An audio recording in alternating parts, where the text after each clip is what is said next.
นี่นี่ใคร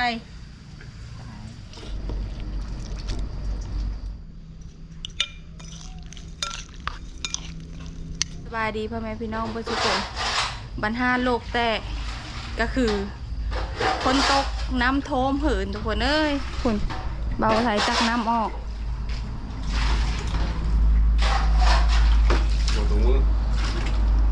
คืนเดียวด้วยดิทุกคนคือคำหวานในชาวไทยตักออกแล้วซิปปลายคู่คนตกคืนเดียวด้วยนี่บ่ไหวบรรหาโลกแตกแต่ละมือแต่ละเว้นนะปุ๊เมื่อคืนนี้บ้าวไทยเพิ่นไปหากินทุกคนได้โตหนึ่ง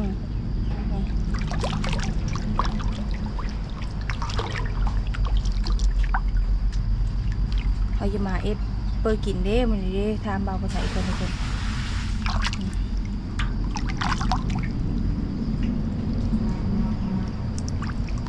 ป้าตัวนี้ได้ประมาณโลปลายเกือบซองหมดเลยนี่2 โลไปจ้ะโลปลายเบิ่งทุกคนยาตกประมาณ1 ชั่วโมงเลยได้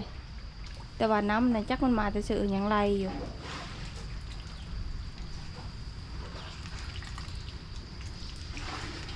เป็ดกระมนเจอและเป็ดกระดินน้ำ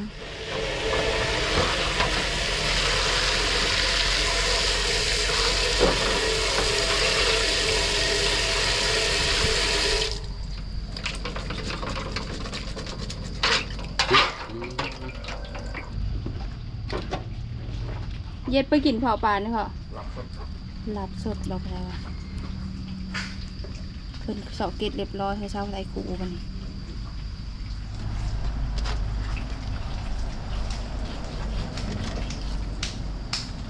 เช้าผู้ชายเนี่ยจะกินต้มไข่ปลานะเราเรื่องน้ำกันว่ามันจะได้บ่ไข่มัน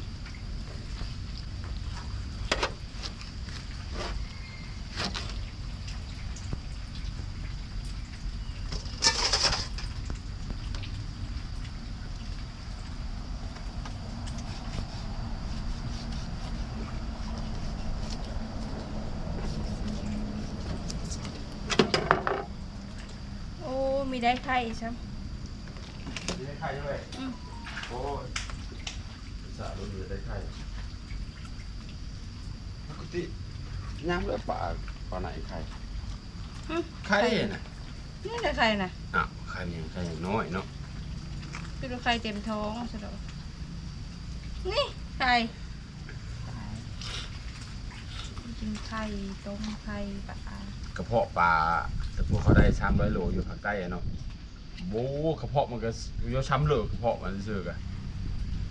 ก็เติมก็กระเพาะมันซื้อกันขี้มันก็แซ่บเลย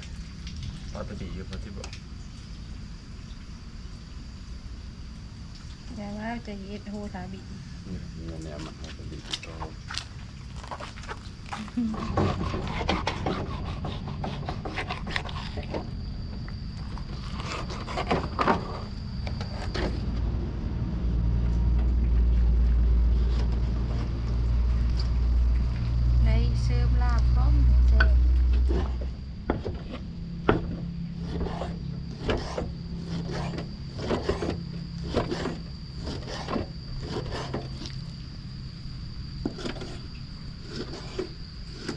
ได้เลย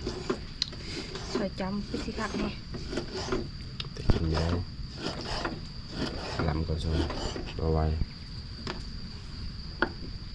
พันเมื่อคืนนี่พันอะไรพัน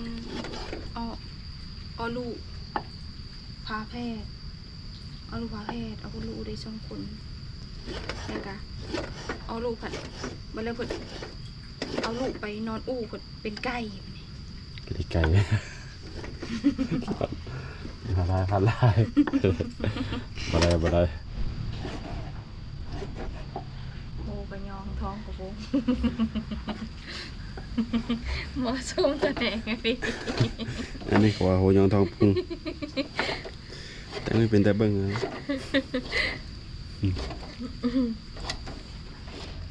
โซนครึ่งตัวเขาก็เยอะอันอิดลาบทุกคน ส่วนตัวนี้ชาวไทยก็จะเอาไปอันปุ๊บปิ้งคือพวกลูกนะนี่อันนี้เราก็จะต้มสดน้ำต้มหูมัน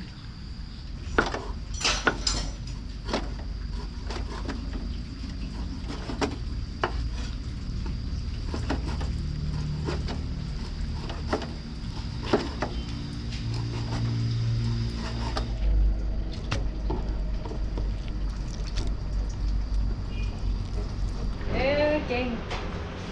มาเด้อหับสมัครตักน้ำออกแต่หืนเด้อน้ำท่วมทางอื่นเขาเลยน้ำเสีโทมทางเขาเลยน้ำพ่นโทมน้ำพ่นโทมหืนมาเด้อหับสมัครเด้อมาเด้อหับสมัครตักน้ำออกแต่หืน เขาเทกันเปิดนี่เนาะแล้วสิดึงมีอะไร กินข้าวแล้วโบกมันเหรอโบกย้ายออกโบกซองแจงโบกไปปุ๊บ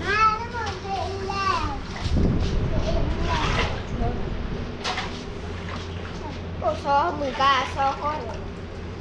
ดูจะเป่าคอย ปังกัน ซองอ่ะ ชอบเปิดก็ได้ ซื้อหมานะ ก็ทำกันนั่นแหละ เริ่มจะเข้าเพจแล้วซองไอ้น้องกับพากัน จิ๋วเราจะจิ๋วบนเหตุแล้วจะสนไม่เห็นหรอเห็นจ้ะคือสวรรค์ซอเนาะ ทางนอกพี่ นี่ดูนี่ ดีเห็นก่อนน้องโตถ้ามันปูกับเซมตัวนั้นซอเซมก็ได้ยู่แมวต้มดังไฟต้มเปิดพัดลมเซอร์ตัวเพราะว่าคนตกแหละมันเปะนะมันเปะเลยเขาดังไฟเนี่ยมันก็คล้ายคือกันกับลาบเลยทุกคนปรุงคือกันเลยแต่ต่างแต่เขาเซอร์น้ำฮ้อนซื่อๆทุกคนลาบนี่นะแต่ว่าต่างแต่เขาสอยนะเขาเซอร์น้ำฮ้อนเลยชิ้นมันยุดคนตกทุกคนเอ้ยผักโบผักหอมกะมืดเจ็ดไปเลยผักเสริมสาวไทยกะเจ็ดไปเลยทุกคนคนตกนะทานนี่เนาะมืดนั่นก็มืดเลยเนาะ ทานของปลอม เดี๋ยวทานของปองของแท้อีกคน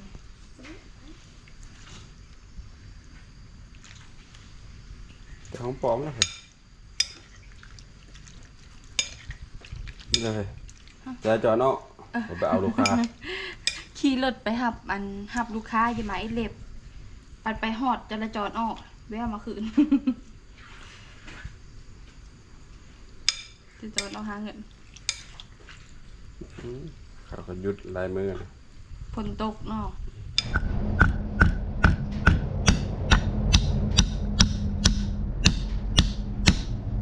นี่โหอันนี้นะทุกคน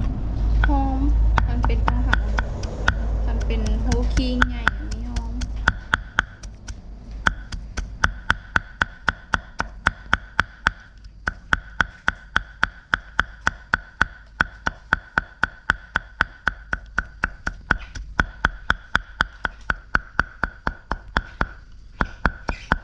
หยุดไปเวทเขาเอาหมดได้ไหมขาดหลบหน่อยไม่งั้นแกพยายามเส้นหนึ่ง สาวผู้ไทยเพิ่นว่าจะไปเอาลูกค้าพอดีไอ้น้องเขาแล้วไม่ได้ไปเพราะรถเขาเป็นรถเวียดนามเด้ ถ้ารถคนลาวนี่รถได้หนังสือคะแนนนี่มียาก รถแดงซื้อหนึ่ง แต่อันนี้เปิดรถของเฮาเปิดมันเป็นรถของวันเวียดนามนี่ทุกคนแบบป้ายกับป้ายเวทให้นะคันเฮาเวียดนามคันเฮาเวทนี่มีย่านเฮาเวท รถลาวแต่เฮาเวทนี่มีย่าน เพราะว่ามันเป็นรถของคนเวทเอง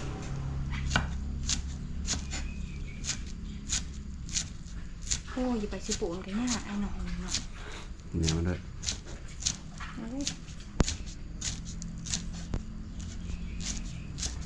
ปรับมือมันออกมีแว่นน้อยๆเนาะเซนปลายโลด2 เซนโลด เขาทำแซ่ได้แล้วผมเก็บร้อยเนี่ย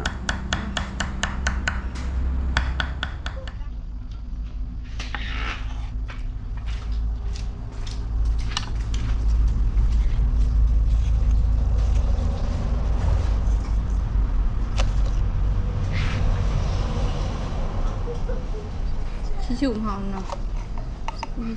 มีเชื่ออะไร มันมีได้เด้ ไม่เลยคือว่า ได้ปะได้ก็เอาเสื้อเลย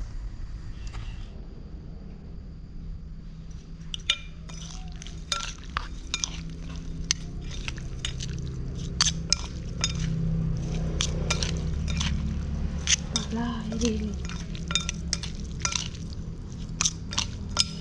นี่ไอ้เครื่องโตด้วยเครื่องนึงก็ ต้มกะปิกระเพาะปลาปะตัวหนึ่งได้อันหนึ่งเลยนะ มาด้วยทุกคนกินข้าวทำกันดูทรายกับอิ่มไปทีเรียบร้อยแล้วปิ้งเครื่องโต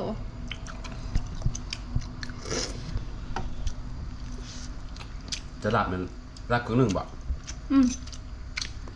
ปิ้งเครื่องนึงรับเครื่องนึง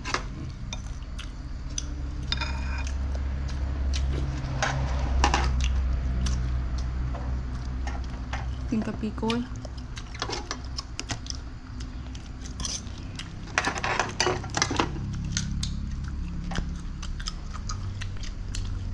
รายการต่อไปเขาเนี่ยจะจัดการตัวนี้ได้ไหมเนี่ยกินข้าวแล้ว ตักน้ำออก มึงตักน้ำออก4-5 คู่น้ำซีทุกคนยังมีมดอยู่ จนเมื่อย